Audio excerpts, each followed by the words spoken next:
السلام عليكم. لا تنسوا الإعجاب بالفيديو والاشتراك في القناة تشجيعا لنا لنستمر بنشر المزيد إن شاء الله. If you eat right and do a certain things with your body, you can drop your sleep quota. I'm getting lazy and I'm sleeping averaging somewhere around 4.5 hours now. What type of food we should eat so that our life reaches its full potential for a college or a school-going student? So what kind of food? We must understand this. Food is not a religion, food is not a culture, food is just the fuel for this machine. Yes? There may be cultural aspects to the tastes, there may be even religious tinge to the food over a period of time, but essentially food is fuel for this body. So with what kind of food will it function with minimum struggle within itself and maximum impact? So suppose you buy a petrol car and pump diesel into it, it may still roll around but not at its optimum. Similarly, various foods you can eat and still somehow it functions. But those communities which have eaten with care, you can clearly see a distinct difference in the way they function, the levels of intelligence and whatever. So in India, we prescribed food for different people in different way. If you're doing menial jobs, you eat one way because you need physical muscle. If you're doing other kinds of trading and other kinds of activities, you eat another way. If you're a fighting class, you eat differently. And now if you're into education, spiritual process and subtler aspects of life, then you eat differently. If you're in education, one of the greatest challenges is to stay focused on something. The goddamn textbook, I'm sorry. The wonderful textbook that is written for an average intelligence. It's a common prescription. It's not written for the brilliant student. It is written in a way that it's a common prescription, everybody gets it. But that textbook, how much effort it is taking for a whole lot of people. How they have to read it 10 times to get it. But you lie down in your bed and read a love story, you remember every word. Yes or no? How come? So you don't lack memory, you don't lack focus. It is just that textbook and you chemistry is not working. So what you need is a higher level of focus, a higher level of involvement. And another great enemy for a student is, because this textbook is such a tranquilizer, the moment you open it, go to cinema till 2 AM you're up, open the textbook at 9 o'clock, right there, you smash into it. So sleep is another big enemy. So what kind of food do you eat so there is no inertia in the body? In yogic way of seeing things, we are looking at tamas, rajas and sattva. Tamas means inertia, rajas means activity but no balance, sattva means absolutely balanced kind of energy. When you're in education, you need a very balanced kind of energy because you have to focus on something which doesn't naturally interest you. It's not something with which your chemistry is gelling. If your chemistry is gelling, you are always focused on that one, isn't it? Here there's no chemistry, but you have to focus on that. For this you need a balance and a steady mind. For this you need to eat in a certain way. To put it very simply, food goes through your body through the alimentary canal. From your mouth to your anal outlet, there is a pipe. Through this it runs, going through various stages of digestive process. Many of you are biology people, right? It goes through the alimentary canal. Now it begins with the lip.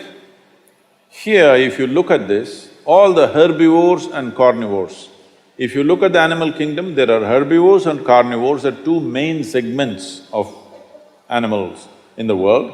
One eats vegetable matter, another eats meat. If you look at the alimentary canal, the way it is built, between herbivores and carnivores, there's a distinct difference. Everything in the human being suggests that you are naturally a herbivore, but for the sake of survival, we became carnivores. If you look at the jaw movement, all the carnivorous animals have only cutting action. Herbivores have cutting and grinding action. There are molars, but carnivores don't have widespread molars, they have just incisors, canines, and everything looks like cutting teeth. So they do only this. All the herbivores do grinding. What do you have? Both. So you are supposed to chew your food. Why you are supposed to chew your food is you have enzymes in your saliva where if you take a little bit of raw rice and put it in your mouth just for a minute, you will see it turn sweet right here, because right here carbohydrate is being converted into sugar, right here. So if you eat properly, then we say about 30 to 50% of your digestion should happen in your mouth. So this part of the digestive system is expecting half digested food or partially digested food. But right now the way we're eating is mostly we're putting not only undigested food, but partially destroyed food. So the amount of food that you need to get the same amount of energy has increased. You are eating much more food than what you should eat to generate that much of energy. Because of that, there is inertia in the body, because it has to process so much more food than what it should, there is inertia. Once there is inertia, your sleep quota increases. How many hours do you sleep on?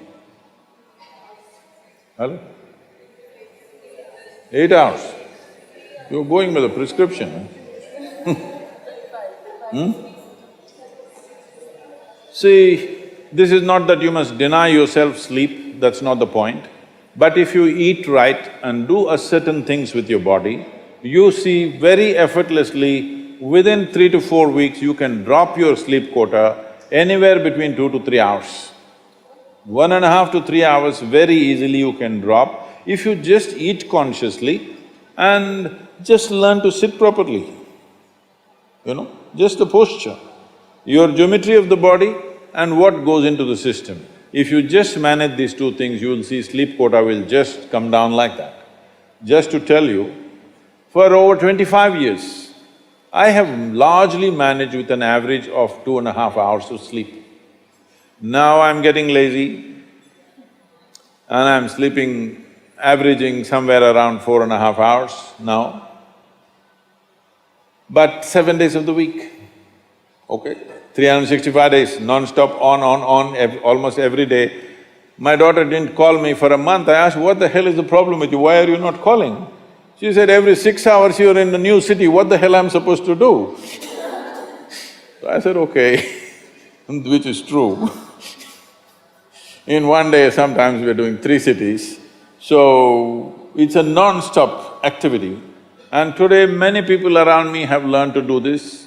Over 100, 150 people around me are doing this kind of activity, averaging 4 hours sleep and 7 days of the week, they're on, all the time. And they are not irritated, they are not frustrated, they're joyful and they're wonderful. Why this is this? There are many aspects to this, but one important aspect is food, how you eat. Not only what you eat, how you eat is also very important, because food is a live thing. One simple thing all you girls can do is just see various health issues and inertia issue, focus issue, just bring 40 to 50% of the food in its raw form, that means it's alive. It must be a live cell, it can be a vegetable, it can be a fruit, it can be a nut, it can be sprouted gram. At least 40 to 50%, the food that you eat must be alive. You eat dead food and you want to live, this is a little difficult thing to do, because you have to raise the dead now. But if you eat live food, one thing you will see is the state of your mind, your focus and your sleep quotas, and above all, staying awake is not good enough, you have to stay alert, isn't it? How alert you are, how focused you are, only to that extent everything yields to you in this world, isn't it so? What is the level of focus will determine whether the world yields to you or not, isn't it?